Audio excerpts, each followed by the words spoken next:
Okay, ठीक है। अब हम लोग आ जाते हैं precautions to be taken to avoid fire due to electrical reasons. अब डेफिनेटली इस फायर को अवॉइड करने के लिए, ठीक है, और फायर भी कौन सा, जो इलेक्ट्रिकल रीजंस की वजह से डेवलप हुआ है, हम लोग कौन कौन सा प्रिकॉशंस ले सकते हैं, ठीक है, उस पर हम लोग आ जाते हैं एक एक करके। तो पहले पॉइंट पे हम लोग आ जाते हैं, ए नंबर पॉइंट में आ जाते हैं, the most important factor to avoid fire due to electrical reasons is to use proper rating of fuses and protective relays in the circuit which should depend upon the connected load on the circuit, ठीक है। अब देखो सबसे पहला point सबसे important है, बेहतरीन point है, और इलेक्ट्रिकल फायर से बचने के लिए अवॉइड करने के लिए उसको हम लोग कौन कौन सा प्रिकॉशन लेते हैं। तो उसमें जो पहला पॉइंट है, जो सबसे इंपॉर्टेंट फैक्टर है, हमेशा ध्यान में रखना, सबसे इंपॉर्टेंट फैक्टर है कि अगर हमें फायर को अवॉइड करना है ना, और वो भी कौन से फायर, तो इलेक्ट्रिकल रीजंस की वजह से जो डेवलप हुए फायर को हमें अगर अवॉइड करना है तो सबसे पहले हमें प्रॉपर रेटिंग का फ्यूज यूज करना होगा। आप सबने अपने घर में देखा होगा कि अगर फ्यूज उड़ जाता है, बार बार फ्यूज उड़ता है, लोग सोचते हैं अरे बार बार फ्यूज उड़ रहा है, झमेला से बचने के लिए वो पतला वायर वाला वायर हटा दो, कहीं से मोटा वायर लाके लगा दो, उड़ेगा नहीं, बार बार हमें परेशानी नहीं होगी, बार बार लाइन नहीं कटेगा।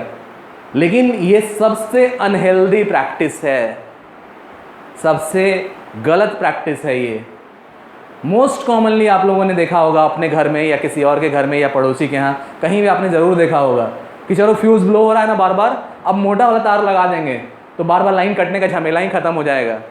झमेला क्या, उसने अपनी बर्बादी का झमेला बना लिया, क्योंकि जो फ्यूज़ डिज़ाइन था ना कि रेटेड वैल्यू से इतना करंट इंक्रीज करेगा, तो हमने फ्यूज़ का मटेरियल और उसका थिकनेस इतना ही रखा है कि जैसे ही रेटेड वैल्यू से करंट इंक्रीज करेगा, अब जितनी हीटिंग होगी ना, वो हीटिंग सफिशिएंट है उस फ्यूज़ को मेल्ट करा देने के लिए, सर्किट को डिस्कनेक्ट कर देने के लिए, तभी तो सेफ्टी मिल पाया।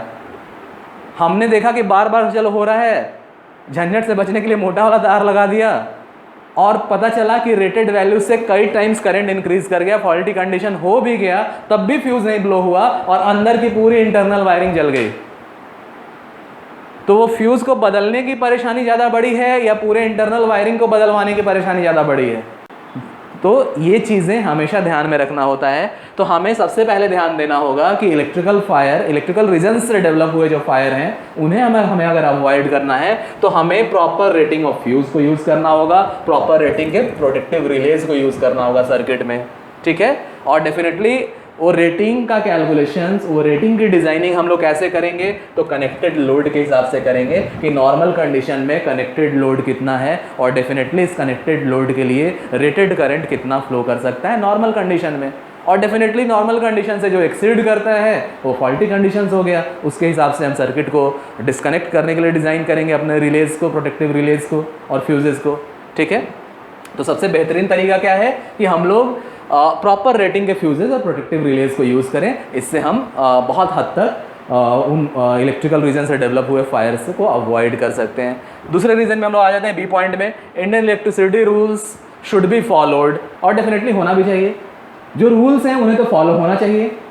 वो सिर्फ इंडियन इलेक्ट्रिसिटी रूल्स की बात नहीं है, जो भी रूल्स हैं, जो भी रूल्स बनाए गए हैं सक्षम लोगों के द्वारा, वो डेफिनेटली फॉलो किए जाने चाहिए। उसी तरह इंडियन इलेक्ट्रिसिटी रूल जो है और इंडियन इलेक्ट्रिसिटी एक्ट है, उसमें जो प्रावधान है उनका अनुपालन बिल्कुल बिल्कुल सुनिश्चित होना चाहिए, ठीक है। रूल्स फॉलो होने चाहिए। आगे हम लोग देखते हैं the load on any circuit, rules तो फॉलो होना चाहिए। उसके आगे पे हम लोग आ जाते हैं the load on any circuit should not exceed beyond permissible limit and also the rating of the wires should be in accordance with the load connected, ठीक है।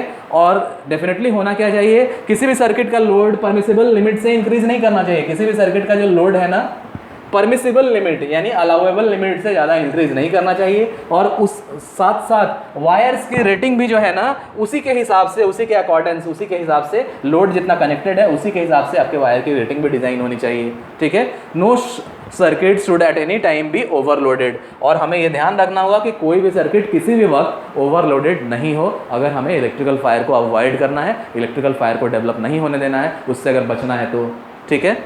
आ जाते हैं अगले पॉइंट में,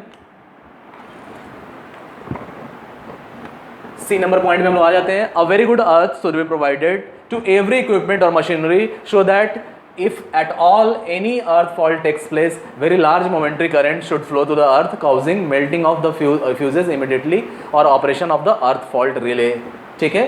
सी नंबर पॉइंट में क्या है कि हमें जो अर्थिंग जो है ना वो बहुत ढंग से प्रोवाइड करना होगा, और जाहिर है यहाँ कौन से अर्थिंग की बात हो रही है, तो हम लोग जान रहे हैं, हम लोग जानते हैं कि अर्थिंग एज ए न्यूट्रल भी हम लोग यूज़ करते हैं और earthing as a protective measure भी हम लोग यूज़ करते हैं। तो यहाँ earthing as a protective measure की बात हो रही है, यानी सेफ्टी के लिए जो हमने अर्थिंग का यूज़ किया है, प्रोटेक्शन के लिए जो हमने अर्थिंग का यूज़ किया है, ठीक है। तो यहाँ पे क्या है, अ very good earth should be provided, ठीक है। अ very good earth should be provided का मतलब क्या है कि आपकी अर्थिंग जो है ना वो बहुत बेहतरीन होनी चाहिए, वो हमेशा ढंग से प्रोवाइड होना चाहिए वहाँ पे। और वो अर्थिंग जो है, हम लोग सारे इक्विपमेंट और सारे मशीनरी को प्रॉपर अर्थ करेंगे। उससे क्या होगा कि जब भी कभी अर्थ फॉल्ट होता है, ठीक है, जब भी कभी अर्थ फॉल्ट हो तो बहुत लार्ज मोमेंट्री करंट, यानी जो सर्टेन मोमेंट के लिए अचानक से करंट में राइज होता है उसकी बात कर रहे हैं, तो very large momentary current should flow to the earth, ठीक है।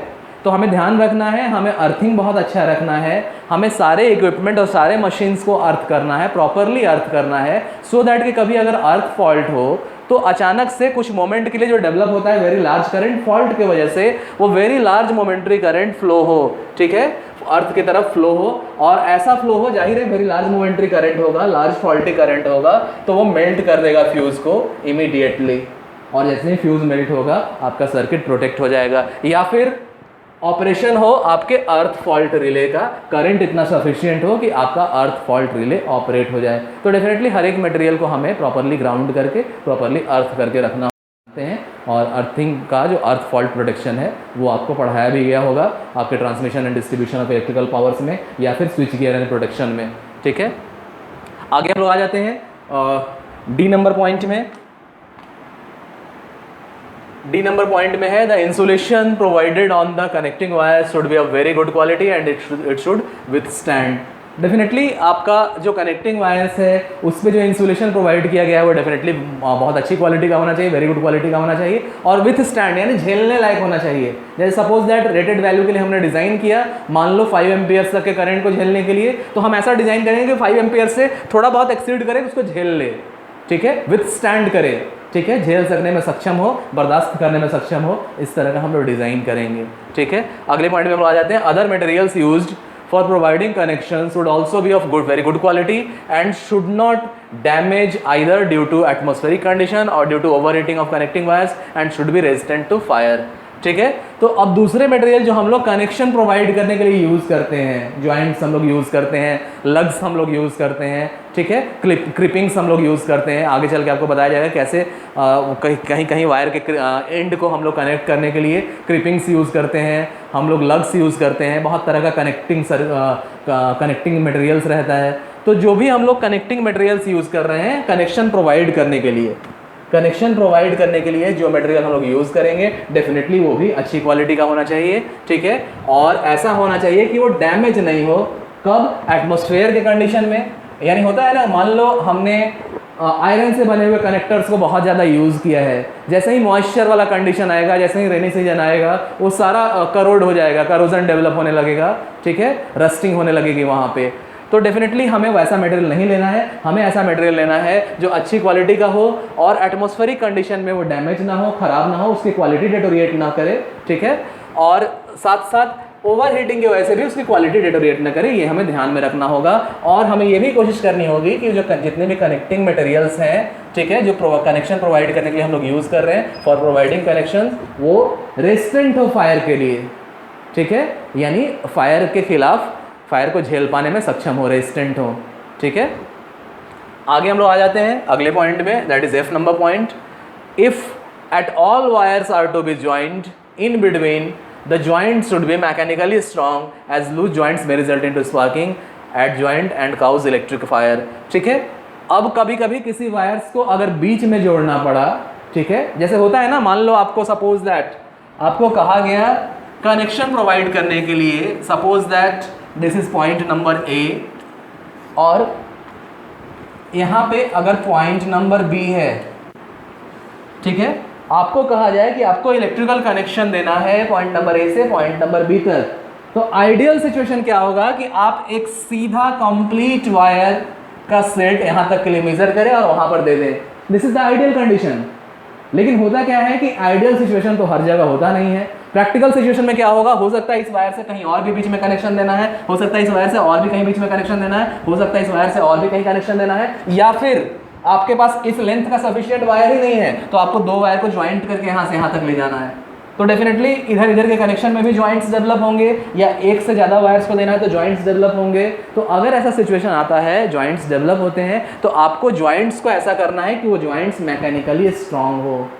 अगर मैकेनिकली स्ट्रांग नहीं होगा तो जो टेंसाइल फोर्स आएगा, जो खिंचाव डेवलप होगा कहीं से, तो डेफिनेटली कनेक्शन लूज हो जाएगा, और आपको पता है कि लूज कनेक्शन जब भी होगा तो वहाँ स्पार्किंग होगी, ठीक है। तो स्पार्किंग वहाँ से डेवलप हो जाएगा, और स्पार्किंग से डेफिनेटली इलेक्ट्रिकल फायर होने का चांसेस सबसे ज़्यादा रहता है, ठीक है। तो आपको ध्यान रखना होगा कि अगर जॉइंट्स हैं कहीं पे, तो उन जॉइंट्स को हम लोग मैकेनिकली स्ट्रॉन्ग जॉइंट्स बनाएं, ठीक है, मैकेनिकली वो जॉइंट्स स्ट्रॉन्ग रहें। अगले पॉइंट पे हम लोग आ जाते हैं।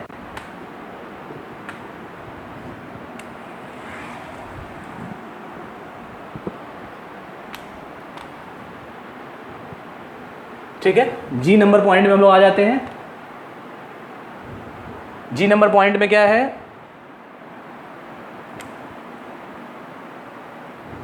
जी नंबर पॉइंट में, as far as possible the electrical installation should be free from moisture, effect of chemical fumes, dust, dirt etcetera. ठीक है, अब जहां तक पॉसिबल हो सके हमें ध्यान रखना है कि हमारे जितने भी इलेक्ट्रिकल इंस्टॉलेशन हैं वो मॉइस्चर से फ्री हो, ठीक है। केमिकल फ्यूम्स, जो हीटिंग के वजह से जो केमिकल रिएक्शन डेवलप होता है, उससे जो गैसेस निकलते हैं, जो उससे जो हवाएं निकलती हैं, वो हम लोग उनको फ्यूम्स की कैटेगरी में रखते हैं, ठीक है। जैसे आपने देखा होगा कि कभी कभी आपको फील होता है कि कोई आपके आसपास तार जला रहा है, तो नॉर्मल फायर और तार जलाने में, प्लास्टिक जलाने में आपको अंतर महसूस हो जाता है। क्यों? क्योंकि केमिकल चेंज उस हीटिंग की वजह से, उस बर्निंग की वजह से, उस फायर की वजह से जो केमिकल चेंज हुआ, उस केमिकल चेंज की वजह से एटमॉस्फेयर में बहुत सारे गैसेस रिलीज होते हैं, ठीक है। और वो गैसेस अनबर्न्ड कार्बन पार्टिकल्स के साथ, फाइन डस्ट पार्टिकल के साथ, ठीक है, वो निकलते हैं, जिनको हम लोग, वो कंबाइंड चीज़ों को हम लोग फ्यूम्स कहते हैं, ठीक है।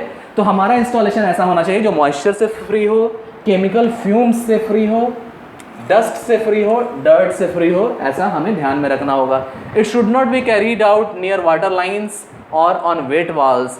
और हमारा जो इंस्टॉलेशन है ना, हमारे जो इलेक्ट्रिकल वर्क हो रहे हैं, वो वर्क हमें ध्यान रखना होगा कि वाटर लाइन्स के करीब ना हो रहे हो, या जो भीगे हुए वॉल रहते हैं जिनमें सीपेज हो गया, ठीक है, जो जिनमें सीलन हो गई, मॉइस्चर डेवलप हो गया, जो भीगे हुए वॉल हैं, उनसे, उनके करीब हमारे इंस्टॉलेशंस को या उनसे जुड़ी हुई चीज़ों को रखने की कोशिश नहीं करनी है, ठीक है। अब आ जाते हैं हम लोग fire fighting equipments such as fire extinguishers, bucket filled with sand etc. should be kept ready at all times and one should be in a position to make use of it if at all it is required, ठीक है।